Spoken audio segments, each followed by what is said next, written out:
going on, guys? It's Simo. So today we're asking the question, should you buy Legendary Duelist 2? Following in the footsteps of Legendary Duelist, this is another set that pays homage to the anime, their characters, as well as their archetypes by introducing some brand new legacy support cards and kind of breathing some new life into those archetypes. So today I want to discuss what the set contains, as well as whether or not you should purchase this set. But before we get into that, I want to give a big shout out to my newest patrons, as always. So big shout outs today to Devin, as well as Donnie. You guys are the reason that this channel is growing strong. And if you guys want to help support me in the channel through Patreon, then check out the Patreon link in the description below. But without further ado, let's go ahead and get right into it. I want to briefly touch on Legendary Duelist before we discuss Legendary Duelist 2, because I want to give a point of reference here. Now, one of the interesting things about Legendary Duelist is the fact that the ultra rares in the set have actually maintained a significant amount of value over time. Now, I feel like that's due to a couple of reasons. First off, because I feel like the set wasn't widely opened compared to like a main booster set or something like that, because of the fact that a lot of players didn't really see the appeal in a set like this, because this is a casually oriented set and there's nothing wrong with that,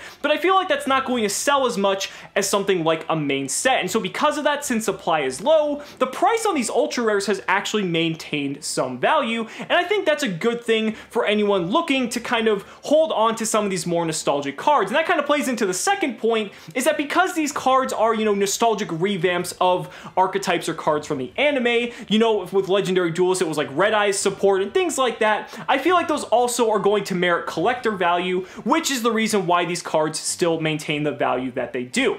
Legendary Duelist 2, I feel like, is going to kind of follow in a similar path, but the interesting thing is I feel that Legendary Duelist 2 actually did a much better job than the first version, because not only does it appeal somewhat to the competitive audience as well, but I feel like the quality of the cards in this set are much better as a whole. So what's in the set? So basically we're paying this homage to all of these old characters from the anime, like Maximilian Pegasus, we got Weevil, Bandit Keith, and then from the GX era we have Jesse, Crowler, as well as Chaz. So starting off with Maximilian Pegasus himself, I think that one of the biggest appealing aspects of this set is, you know, the Relinquish, the Thousand Eyes support, all these cool Pegasus cards that, you know, are just revamps of some of just these really creepy but also very awesome looking cards that Pegasus used in the anime. The most notable and probably the chase card of the set is Millennium Eyes Restrict, and I'm probably going to do an entire video on this card, because the thing about this card, and this is one of the differentiating factors between this and the first Legendary Duelist, this card is extremely viable on a competitive level. There's so many cool things that this card can do, and I feel that that was something that was missing from the first Legendary Duelist. I've always argued that I feel like a set needs to cater to both the casual as well as the competitive audience to kind of just give something for everyone, and the first Legendary Duelist didn't really do that. And I know this is a casually oriented set, but we've had a casually oriented set before, like say the Millennium Pack, and again it was anime themed and anime inspired, but it had a card like Card of Demise, which is one of the best competitive staples in the game, depending on the deck that you're playing, because it's just that powerful of a card, and it just also happened to be an anime card at the same time. So that's what's really interesting here, and stay tuned for something on Millennium Eyes Restrict very shortly. What's also really cool is there's reprints in this set that are also very valuable to some collectors and some casual players as well. Most notably, Toon Kingdom, which was a $25 to $30 secret rare of Dragons of Legend 2, as well as Mimicat, which is a $20 to $25 secret rare from the same set, never had a reprint, but because of essentially just their status in the collector's market, because it's only had a single printing, they've just demanded an outrageous price tag. But now in Legendary Duelist 2, they're going to come as a rare, and they're going to be extraordinarily cheaper by comparison to the outrageous prices that people were demanding that. So I feel like that's a very good reprint as a whole. And then we've also got a Thousand Eyes Restrict reprint as well, which may not seem like a big deal, but this card is actually kind of like in the $3 to $4 price range, so that's good for players wanting to use it competitively, like with Instant Fusion, or people looking to play GOAT format as well. They're now going to have access to a much cheaper copy. Moving on though to Weevil. Weevil doesn't really have like the most good cards in this set, but you know, we've got stuff paying homage to Insect Queen, things like that. We have the Super Cocoon of Evolution, which is one of the most absurd cards I've ever read. I just feel like it's a little bit too late. I feel like if this card existed in Inzektor format, it would just be fucking off the wall, because if you have a card that says ignore summoning conditions and special summon whatever monster from your deck, that's pretty fucking good. And then you also have a very good reprint in a card like Wormbait, which only saw a single printing as a video game promo. So demanding like $10, even though Wormbait isn't like the most competitively in-demand reprint, it's still a good reprint nonetheless for anyone looking to pick up copies of the card itself. Then we move on to Bandit Keith. Bandit Keith doesn't really have anything too appealing here, at least in my personal view. You've got revamps of cards like Launcher Spider and Barrel Dragon, things like that. You know, his iconic cards, Heavy Metal Raiders, just the artwork on that card is very nostalgic for me personally, but again, it's nothing that's really enticing for me personally in the set as a whole and doesn't really give any added value.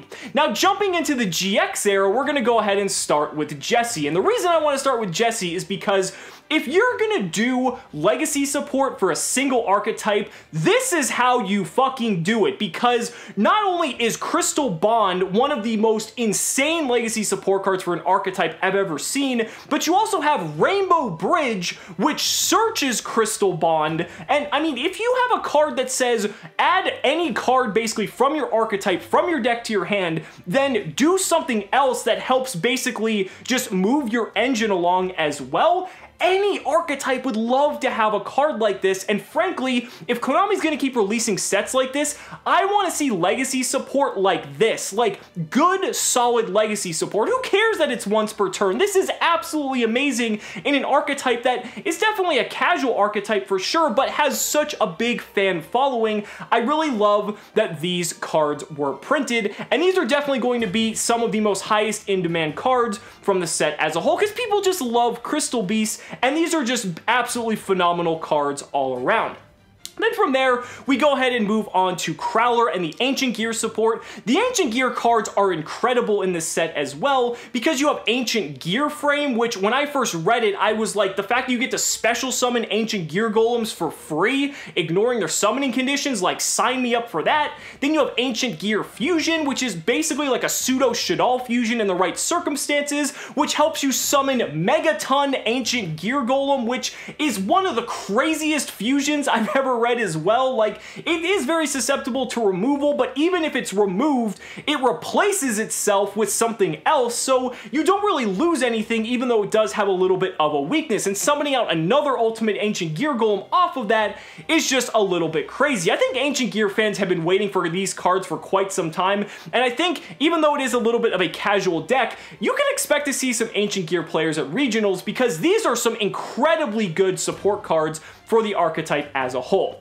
Wrapping it up, we have Chaz and the Ojama cards, talking about the brand new cards specifically, and you know, they're cute and all, but they don't really do anything. It's not really any added value for me personally, and it's something that I know some players are looking forward to, because I know a lot of you guys love Ojamas. They're really cute cards, but don't really expect to see anything too much on the competitive level from these. So overall, what do I think of the set? I'm always going to recommend to you guys that you should always buy singles, because singles are the most cost-effective way to go when you're purchasing any set. If you're a Crystal Beast player, just buy the Crystal Beast cards that you want. Just buy your Crystal Bonds, buy your Rainbow Bridges, and call it a day. If you're a fan of the Ancient Gears, you know, buy the Ancient Gear cards. They're not going to be extraordinarily expensive, and you're better off getting the cards that you want than buying a box, hoping you get the cards that you want, and end up being disappointed because you didn't get them and have to spend more money getting the cards that you want as a whole. But if you're a fan of Yu-Gi-Oh!, if you're a fan of the anime and the nostalgia of it all,